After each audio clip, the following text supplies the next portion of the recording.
Hello everyone, welcome back to another Hoofo. This is the series where I give you my honest, unfiltered opinions on a variety of subjects that you ask me over on Instagram. Let's just get down to it. To kick things off today, Soraya Al-Shalay asks, is music heading towards a dark age because most of the new artists are totally disrespecting it? I've encountered this attitude a fair bit, even had it at one point, and I've come to realize that it's just a closed-minded, unproductive, grumpy old man yelling at a cloud type of attitude that serves nobody.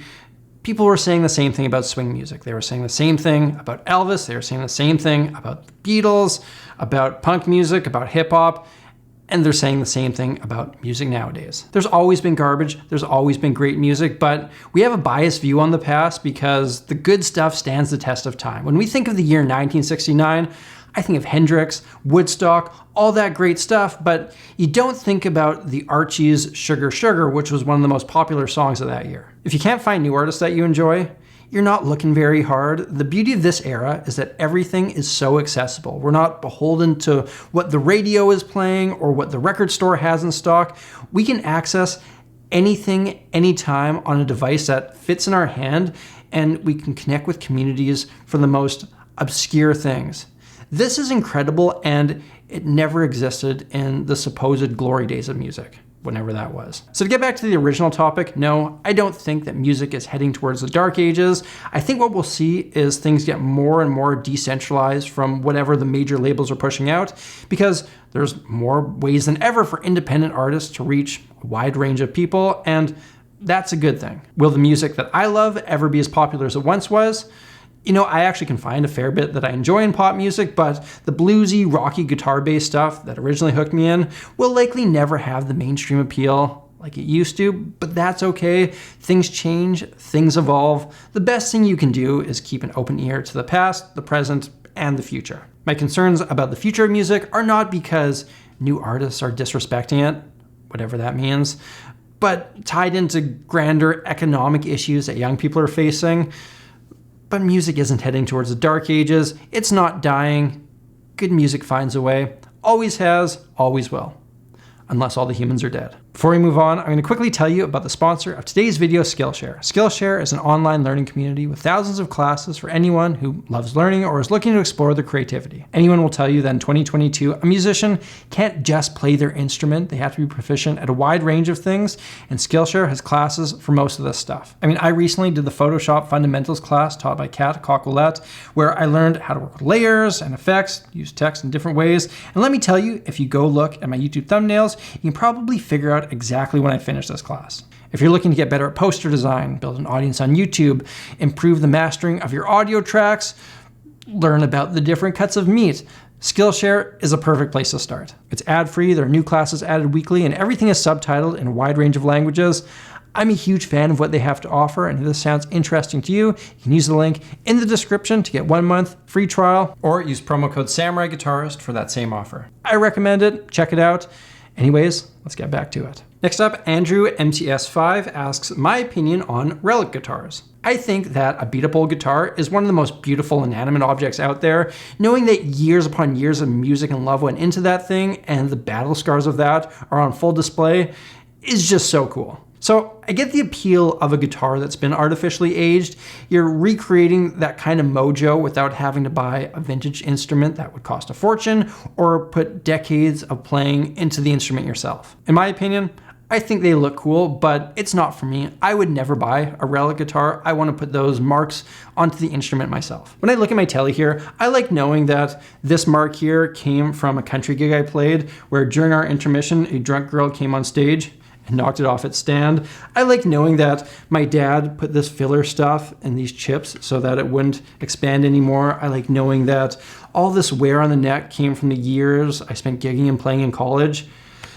I think if I had got this guitar Relic, I wouldn't have the same attachment to it, as superficial as all that sounds. Moving on, this fellow asks, if I could take credit for any song that's been written, what song would that be? I can't really explain why, but the more I think of it, I keep coming back to Yesterday by the Beatles, written by Paul McCartney, and I say to myself, yeah, it would be cool if it was Yesterday by the Beatles, written by old Sammy G. It's the kind of song that seems like it always should have existed. It's perfect, it's effortless, it's simple, but in the best of ways, It's the kind of song that so many songwriters try to write, but almost no one ever can. So yeah, that would be my choice, but if you were to ask me the same question in a week, I would probably come up with something else, but it would be the same kind of song with similar criteria. Okay, next up, Party Wiener 69 asks if I like autotune, and then he goes on to say that he suspects I don't. I actually think that autotune is great in some respects, horrible in others, and it should be noted that autotune is used way more than you think it is. It's like makeup. If you think someone is a natural beauty who doesn't wear makeup, she probably does. You just don't know about it. But like makeup, there's lots of different utilizations for it. As far as using it as an obvious aesthetic like T-Pain or Post Malone or Cher, I don't love it. I would prefer not to hear it, but people say the same thing about fuzz pedals. It's a taste thing, whatever. As far as using it as a tool to polish an otherwise solid vocal track, it can be great. It'll save you a lot of time in the studio. Ideally, you wouldn't need it, but we're all human, and the fact that it's just so widespread, I think has shifted the general public's expectations to always hear perfectly tuned vocals. So if using auto-tune is gonna save you hours and hours and you can't really hear any artifacts or anything like that, I don't see an issue. Now, where I really don't like it is when it's used as a crutch, when you can clearly hear it, but not for artistic choices, which is how I use it whenever I do any singing here. But we all know that I'm not trying to be a vocalist. I was recording some acoustic tracks for this country girl years ago, and I remember it was just so grating to hear these beautiful acoustic arrangements paired with this auto-tuned digital mess of a vocal take. At that point, it's not polish, it's just holding up a horrible vocal take that shouldn't exist in the first place. I did not express this sentiment at the time, but there's 0% chance that she's watching this video, and even if she was, she would not have the self-awareness to know that it's about her. Apparently, not a single Gibson was played at Coachella, and this user would like to know my opinion on that. Is this actually true? Because I've heard this a couple times and don't know if it's a fact, but either way, I think there's something to the idea that Gibson's having a tough time appealing to a younger audience. And it's a shame because they do make some amazing instruments that appeal to me and are hugely significant in the history of guitar and music, but they're expensive. And anytime they try to innovate, I feel like their current clientele pushes back.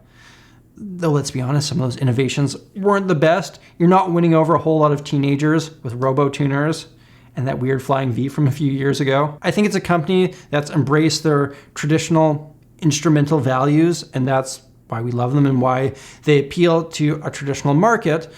It's like, yeah, a Dave Mustaine acoustic. Okay, cool. A new Joe Bonamassa, whatever. Cool, that's your bread and butter. But I would love to see them getting the Achicanito, Charles Caswell, Yvette Young, Tim Henson types playing their instruments while also staying true to who they are.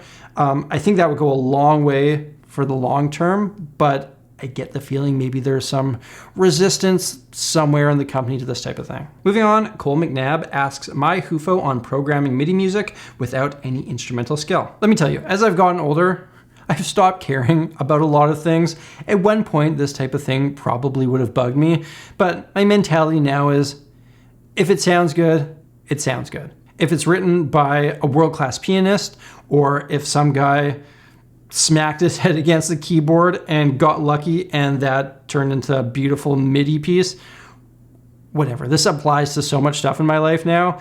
If I like it and no one's getting hurt, I have way too much other shit to deal with to care beyond that point. Fezzy Wiggin asks my HUFO on if jazz and blues are dying genres. I don't think so. I think they plateaued, or whatever the downward version of that is, valleyed out.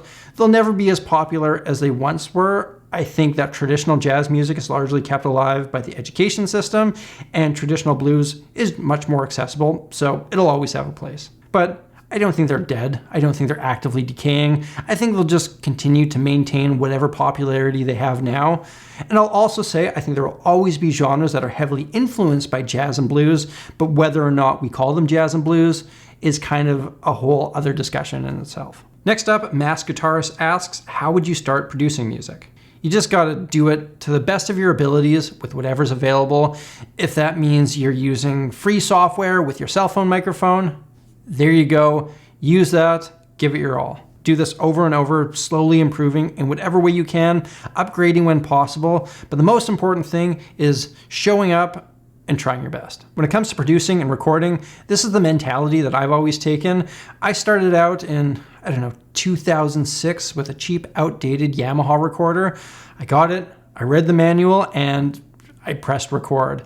Some 16 years later, here I am. Moving on, this fellow's curious, what country would I like to see music from being more popular? Okay, this is an easy one, Canada. And last for today, Lando Morgan asks, in my opinion, what does everyone have against the Beatles? When you get a band that's as big as the Beatles and widely acclaimed to be the greatest band of all time, you're just reaching enough people that there are bound to be a vocal group of detractors. I think it mostly comes down to a taste thing without understanding the historical significance. If you don't know the context, if you don't know how they shape the musical landscape, and you don't like the way that their music sounds, I could understand why you would feel the need to push back when everyone else is showering them with love. I think it's hard for some people to say they were great, they were hugely important, and I respect them, but I don't like the way they sound. Or they have trouble seeing past the character flaws and some of the bad stuff that John Lennon did, which is fair, but kind of another discussion. Ladies and gentlemen, there you have it, another Whofo in the books. I know a lot of you wanted to hear my opinion on the new Chili Peppers album, but I will be honest, I haven't listened to it yet. The only place I listen to music is in the car. My car has a CD player, and I have not ordered the CD off of Amazon yet. So that one will have to wait till next time. Remember to check out the sponsor of today's video, Skillshare. It's always a pleasure for me to work with companies whose products I use as much as I do theirs.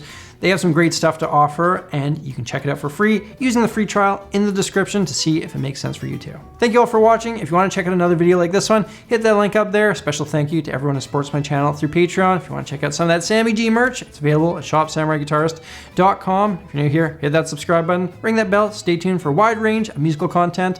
Until next time, look after yourselves, look after each other, look after the planet. I'm Samurai Guitarist, and I'll see you again soon.